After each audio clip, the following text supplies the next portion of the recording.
of Life, a show about Jewish books, music, film, and web. I'm Heidi Estrin. The Book of Life is a podcast service of the Feldman Library at Congregation B'nai Israel in Boca Raton, Florida. Additional support comes from the Association of Jewish Libraries. Noah's Swim-a-thon is a fun summertime story about a boy who is scared of the water, but learns to swim so that he can help raise money to send less fortunate kids to camp. I spoke to author Ann Koffsky about her newest picture book by phone at her home in West Hempstead, New York.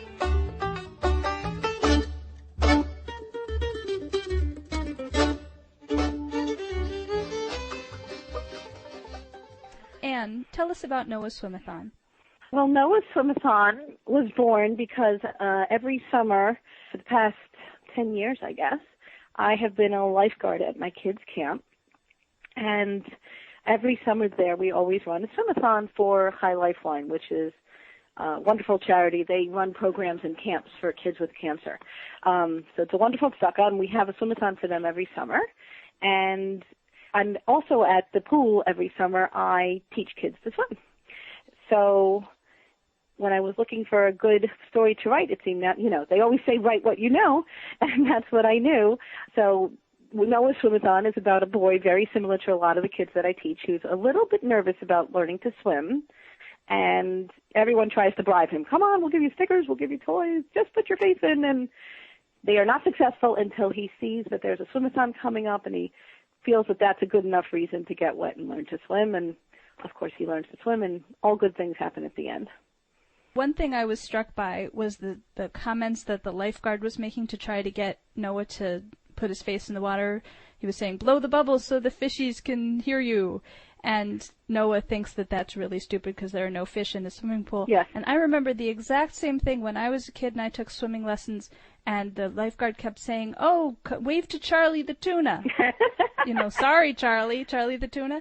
And You're thought, Charlie the tuna's not in this pool. What are you talking about? So I don't know if that's just a common thing that all the lifeguards make these dumb comments and all the kids think it's ridiculous. As a lifeguard, I will say I definitely make many dumb comments because some of them work. Like sometimes they work, and then you're like, ooh, that worked. But, yeah, kids are way smarter than we think they are.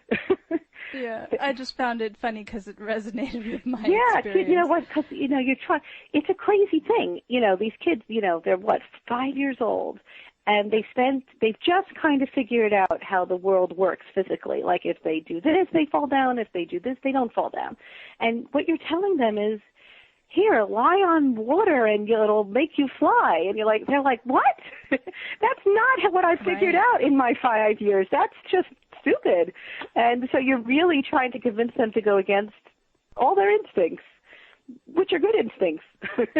So, That's a really interesting way to look at it. Yeah, it's just, everybody's, no matter what age you are, you really don't quite believe the water's going to hold you up when you're first learning, because you're like, really? That doesn't seem right. So that's kind of what we're working against. So whatever we can do to tap dance or, tell them there are fish in the pool when there aren't, or I don't like to lie, but they know that I'm joking. When I say, come on, look at the fish. But the ones who are, just way too cool, are not going to buy it. And I guess you were way too cool, Heidi. I was just too much of a literalist, I guess. Yeah. Or jaded. Right. You were jaded. Right. So you were writing what you know, which is lifeguarding and teaching kids to swim. How did the tzedakah element get mixed into the story? Well, first of all, I certainly wanted to have a Jewish component to the book because that's also a very big part of me. And all of my previous books, almost all of them, have been on Jewish subject matter. I just gravitate to that. It lends to me an additional significance to writing these things. But, what could be a good reason? All the other reasons that the lifeguard is suggesting to know are very frivolous. Oh, you'll get a sticker, or oh, you get a prize, to give it something that to really motivate Noah and to motivate Noah in a way that resonates as something important. That's how tzedakah got into it. Okay, that's wonderful. And I think that Jewish educators are going to be thrilled to have thank you. A feel-good tzedakah story like this, because there aren't very many. And that's not too preachy. Right. I really tried to, we're going to have a good lesson, but we're not going to be preachy, which is why Noah still wants the prize on the last page. Like, he'll still take it. Because he's not completely crazy. Mm-hmm. He's not completely altruistic. He's just a little bit. Okay. I noticed that just in this season, several books have come out that take place at Jewish summer camp. There was, in addition to Noah's Swim-a-thon, there was a book, Picnic at Camp Shalom. And I saw that, yeah. And I don't remember any books about Jewish summer camp in the past, so all of a sudden we're seeing these books. Why do you think there's this sudden upswing in camp stories? Well, I know the reason I was inspired is because I was at the, it was at the 92nd Street Y. They have that conference. Mm-hmm. You go. I've been there, to right? that, yes. Mm-hmm. Yeah, so now it's moved over to the Jewish Book Council, but then it was at the 96th Street Y, and I'm sure you know Natalie Blitt, and she's was representing PJ Library there, and she mentioned in her speech that she's noticed a vacuum of Jewish camping books, and I went home that day and said, oh, well, PJ wants camping books, and they've noticed a niche that hasn't been filled, and I go to camp every summer, and I know all about it, so that certainly motivated me, but I wonder if other people just noticed that there were, as you said, there wasn't anything about it. And it's a huge part of the contemporary Jewish kid's life. You know, whether they go for a month or 2 months or 1 summer or 5 summers or they go their whole lives. I mean, Jewish camp is like very often the kid's Jewish experience mm-hmm. or their Jewish community. Because not everybody goes to Jewish day school, of course, but they, families that don't send to that kind of school might send to that kind of camp. And, that's their community of what they think of when they think of Sabbath and what they think of when they think of songs and Judaism. So it really is a contemporary kid's experience. So many of Jewish books come out there like about the shtetl or about the past. Right. So this is today. This is Judaism today. Kids go to summer camp and sing Shabbat songs, That's what they do. Excellent. Yes. I'm glad to see that niche starting to get something in it. Mm-hmm. Another thing about contemporary families. On the spread where you show Noah calling his relatives for the Swim-a-thon pledges, we see a really diverse family in terms of their dress styles, in terms of their skin color. Mm-hmm. So talk a little bit about how you decided to illustrate the family. Well, it's family and friends, so you get to decide who's the family and who's the friends. I'm not going to say. But I really, that's what the Jewish family looks like today, just like America. It's a mosaic. And so he's got his bubby there, and we have, I don't know if you could tell, but there's an Orthodox Jewish person there, and there's a cool college kid there, and there's African American, and there's a mommy. So there's just all sorts of people in different, one's in the workplace, one's at home, one's in a car, one's, all different places and all different backgrounds. Because I think that's, again, we're in a contemporary book, and that's the contemporary life of what people are living today. But if you really look closely at that spread, what I'm very proud of is that everybody is holding a different kind of phone based on who they are. I didn't think of that. So look at it. So if you look at Bubby, she's got an old clunky corded phone. And if you look at the kid in the car, he's got a Bluetooth. And if you look at the guy in the office, he's got like an office speakerphone. And, because everybody's got their own phone. And it's really funny how that can kind of identify who you are now. That's really funny. I didn't think of that. You're right. There's 2 people I'm looking at it now. There's 2 people with corded phones, and everybody else has a unwired phone. Right, or one's got like a razor, and one's got, the mommy's got the cordless that everyone always has on their shoulder, so it's pretty classic. That was clever. Okay. But it's also what's interesting, the spread that you're talking about is kind of a classic thing where you always see like these different headshots of people, and they're all connected by the phone cords. But I was like, I can't do it that way like they used to, because nobody has phone cords anymore except for Bubby. So I had to kind of like abstractly decide, well, they're not connected by cords, but they're connected by radio waves, and I did zigzags and dots and dashes and, to still connect them, but wirelessly. Right. As I'm looking at it, I'm seeing that instead of the curly cord, you've got these dots and dashes almost like Morse code or something. That's very cool. Exactly. Okay. So I was like trying to, but and that kind of spread, I mean, as an illustrator, that's like just such a classic thing. This spread is a good example also of how you've included some collage elements because you've got phone numbers sort of collaged into this page, and I see there's bits of text collaged into other pages. So tell me what else we should be looking for. What other hidden little gems are in the pictures that people might not notice unless they are paying attention? Well, if you notice the collage elements try to relate to what's going on. So when Noah's talking to his mom about the swim-a-thon, collaged into the background, which is kind of subtle, is the word tzedakah in Hebrew. Bruchim habaim, or welcome, is collaged onto the front hallway where Noah comes in and is hanging his bathing suit up. So, yeah, I'm kind of winking at lots of different things in those textures.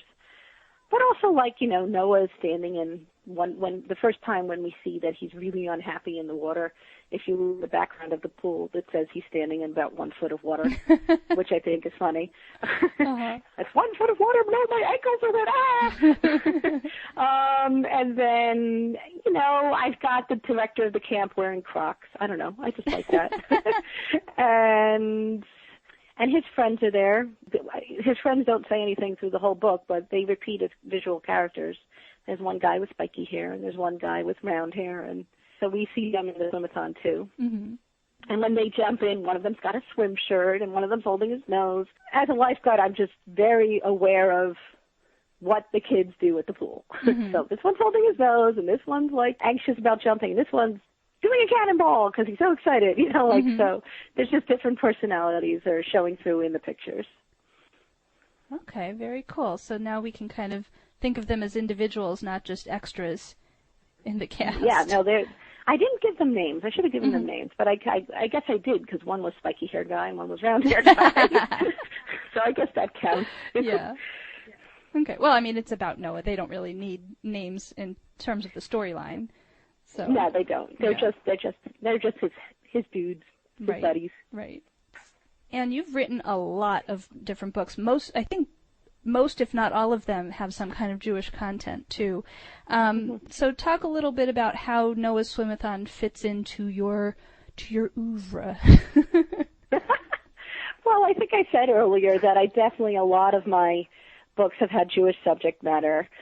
It's interesting because most of my previous ones are on all the Jewish holidays, and there's Hanukkah and Passover and Hanukkah, and those repeat a lot because those are the tops.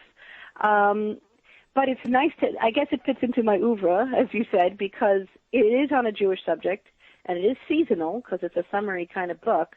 But it's not a holiday. So I'm breaking out just a little bit. And it's also, the reason it's not a holiday is because I was, when I was trying to write it and think of, okay, what's a good Jewish camp theme, I was trying to figure out, like, what's Jewish about the summer? And what's Jewish about the summer is, like, Tisha B'Av and the 9 days. And those are, like, I don't know, a better author than I has to figure out how to make those into a children's book, about the destruction of the temple. Yeah. Ooh, how sad and down. So that's kind of why it isn't about a holiday, because there are, in the summer, is kind of from after Passover to then there's Yom HaAtzmaut, but after that there's kind of a gap till we get to Rosh Hashanah again. Right. So it's nice to fill in when there's not a holiday, a Jewish story. Good. Okay. Any other last thoughts? I guess I could throw in that I love to come and speak at schools. Tell you why I love to do it, because when you are an illustrator and you are sitting at home in your office, you do not see your audience, as opposed to like a concert pianist. When he plays his art form, he does it in front of his audience, and he gets his automatic reaction to his art form. But when you're an illustrator, you kind of just paint your pictures and put them in the mail to your publisher. Well, I get to go to schools and read my book, and I get to see my audience and see kids actually reacting to the story and to the pictures I've made. So that's why I like going to schools. Okay. And libraries, and JCCs, and whoever will have me. And just in case anybody's wondering how far they are from you, where are you based? I'm in West Hempstead, Long Island, so the New York tri-state area. I was at the Houston Book Festival, was it last year? The year before? I don't know, so I travel. Ann Koffsky, thank you so much. Oh, Heidi, thank you so much. I really enjoyed it.